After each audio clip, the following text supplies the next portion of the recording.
Hi hello friends, welcome back to our channel friends talkies. இன்றைக்கி நம்ம சேனலில் ரொம்ப ஈஸியாக டேஸ்டியாக பண்ணக்கூடிய chicken recipe, special chicken recipe எப்படி பண்ணுறதுன்னு பார்க்கலாம். வீடியோக்குள்ளே போகலாம். ஃபஸ்ட்டு நான் நல்ல மஞ்சள் தூளெல்லாம் போட்டு க்ளீன் பண்ணி வச்சுருக்கிற சிக்கன் பீஸ் எடுத்துக்கிறேன். சிக்கனை ஃபஸ்ட்டு மேரினேட் பண்ணுறோம். அதுக்காக அது கூட 2 பச்சை மிளகாய் கீரை ஆட் பண்ணிக்கலாம். அப்புறமா இஞ்சி பூண்டு பேஸ்ட் ஆட் பண்ணிக்கலாம். அப்புறம் தேவையான அளவு மஞ்சள் தூள், காரத்துக்கு ஏற்ற மாதிரி மிளகாத்தூள், அப்புறம் கொஞ்சமாக மல்லித்தூள் ஆட் பண்ணிக்கலாம். அப்புறம் நம்ம எடுத்துருக்கிற சிக்கனுக்கு ஏற்ற மாதிரி கரம் மசாலா ஆட் பண்ணிக்கலாம். எவ்வளோக்கு வேணுமோ அந்த சிக்கனுக்கு ஏற்ற மாதிரி ஆட் பண்ணுங்கள். சிக்கன் பீஸுமே சின்னது தான் கட் பண்ணணும் இல்லை, உங்களுக்கு ஏற்ற மாதிரி கட் பண்ணுங்கள். நான் பாப்பா இருக்கிறதுனால ரொம்ப குட்டி குட்டியாக கட் பண்ணியிருக்கேன்.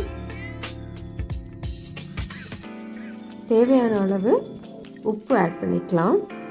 அப்புறமா கறிவேப்பிலையை கட் பண்ணி போட்டிருக்கேன். அதுக்கப்புறமா ஒரு 1/2 லெமன் எடுத்து அதோட ஜூஸ் ஆட் பண்ணிக்கலாம். ஃபைனலாக கொஞ்சமாக ஒரு 2 டேபிள் ஸ்பூன் அளவுக்கு ஆயில் ஆட் பண்ணிக்கலாம். ஆட் பண்ணிவிட்டு நல்லா மிக்ஸ் பண்ணி விட்டுக்கலாம். எல்லா மசாலா, சால்ட்டு எல்லாம் மிக்ஸ் ஆகிற மாதிரி நல்லா மிக்ஸ் பண்ணி விட்டுக்கோங்க. அப்புறமா நம்ம மூடி வச்சிடலாம். ஒரு 10 to 15 மினிட்ஸ் ஆகுது இது மேரினேட் ஆகணும். இப்போ நல்லா மிக்ஸ் பண்ணி வச்சுருக்கோம். ஒரு லிட்டு போட்டு மூடி வச்சிடலாம் ஒரு 15 மினிட்ஸ்க்கு. இப்போது நம்ம மேரினேட் ஆனதும் நம்மளோட குக்கிங்கை ஸ்டார்ட் பண்ணலாம். ஓகே ஃப்ரெண்ட்ஸ், ஒரு பேன் எடுத்திருக்கேன்.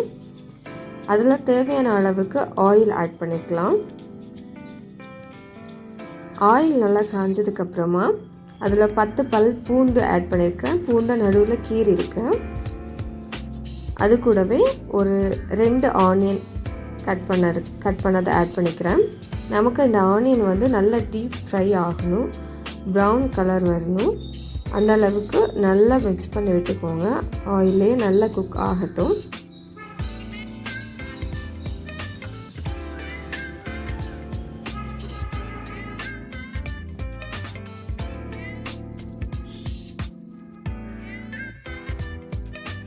இப்போ ஆனியன் ஓரளவுக்கு ஃப்ரை ஆகிருக்கு. இன்னும் அது கோல்டன் ப்ரௌன் கலரில் வரட்டும். ஓகே ஃப்ரெண்ட்ஸ், இப்போ நம்மளோட ஆனியன் ஓரளவுக்கு ரெடி ஆயிடுச்சு. ஆனியன் நல்லா ஃப்ரை ஆனதும் அது கூட ஒரு தக்காளி கட் பண்ணி வச்சுருக்கேன். அந்த தக்காளி ஆட் பண்ணிக்கலாம். தக்காளி ஆப்ஷனல் தான், உங்களுக்கு அந்த ஃப்ளேவர் பிடிக்கும்னா சேர்த்துக்கோங்க. அது கூட கறிவேப்பிலை ஆட் பண்ணியிருக்கேன். நல்லா மிக்ஸ் பண்ணி விட்டுக்கலாம். அந்த தக்காளியும் நல்லா ஸ்மாஷ் ஆகிற வரைக்கும் நல்லா மிக்ஸ் பண்ணி விட்டுக்கோங்க. ஓகே, இப்போ நமக்கு நல்லா ப்ரிப்பேர் ஆகிருக்கு. நம்ம மேரினேட் பண்ணி வச்சுருந்தோம் இல்லையா சிக்கன், அதை இதில் கூட இப்போ ஆட் பண்ணிக்கலாம். நம்ம சிக்கன் மேரினேட் பண்ணும்போது நான் பெப்பர் ஆட் பண்ணலை. உங்களுக்கு பெப்பர் ஃப்ளேவர் பிடிக்கும்னா ஆட் பண்ணுங்கள். எங்கள் வீட்டில் பெப்பர் ஃப்ளேவர் பிடிக்காதுன்றதுனால ஆட் பண்ணல. நீங்கள் ஆட் பண்ணிக்கோங்க, அப்போது இன்னும் டேஸ்டியாக இருக்கும். ஓகே, எல்லாம் ஆட் பண்ணிவிட்டு நம்ம எல்லாத்தையும் மிக்ஸ் பண்ணி விட்டுக்கலாம். நம்ம இது கூட எக்ஸ்ட்ரா மசாலா எதுவும் ஆட் பண்ண போகிறதில்ல. ஏன்னா நம்ம சிக்கன் மேரினேட் பண்ண வைக்கும்போது எல்லாத்தையும் ஆட் பண்ணியிருக்கோம். சால்ட்டும் கரெக்டாக தான் இருக்கும். லிட்டு போட்டு மூடி வச்சிடலாம். இப்போ ஒரு 5 மினிட்ஸ் கழித்து ஓப்பன் பண்ணி பார்க்குறேன். பாருங்கள், தண்ணி கூட நம்ம ஆட் பண்ணலை. அந்த சிக்கன்லேயே தண்ணி விட்டுருக்கோம். இப்போ சிக்கன் நல்லா வெந்துருச்சு. இனி நமக்கு அந்த தண்ணியெல்லாம் நல்லா வற்றி வரணும். அதனால் இன்னும் நம்ம ஒரு 5 மினிட்ஸ்க்கு மீடியம் லோ ஃப்ளேமில் தான் ஃபஸ்ட்டு வச்சுருக்கோம். சிக்கன் நல்லா ரெடி ஆனதுக்கப்புறம் நம்ம ஃப்ளேமை கொஞ்சம் ஹை பண்ணிக்கலாம். நமக்கு இந்த தண்ணி இன்னும் நல்லா வற்றி வந்துருச்சு பாருங்கள். இப்போ ஆயில் மட்டும்தான் இருக்குது. இந்த ஆயிலுமே இன்னும் கொஞ்சம் கூட சுண்டி வரட்டும். அந்த அளவுக்கு வேக வச்சிடலாம். இந்த பருவம் வந்ததுக்கப்புறம் நம்ம லிட் ஓப்பன் பண்ணி வச்சுக்கலாம். க்ளோஸ் பண்ணி வைக்க வேண்டாம். கிளறி விட்டுட்டு இருங்க. பாருங்கள், நம்மளோட ஸ்பெஷல் சிக்கன் சூப்பராக ரெடி ஆகிருக்கு.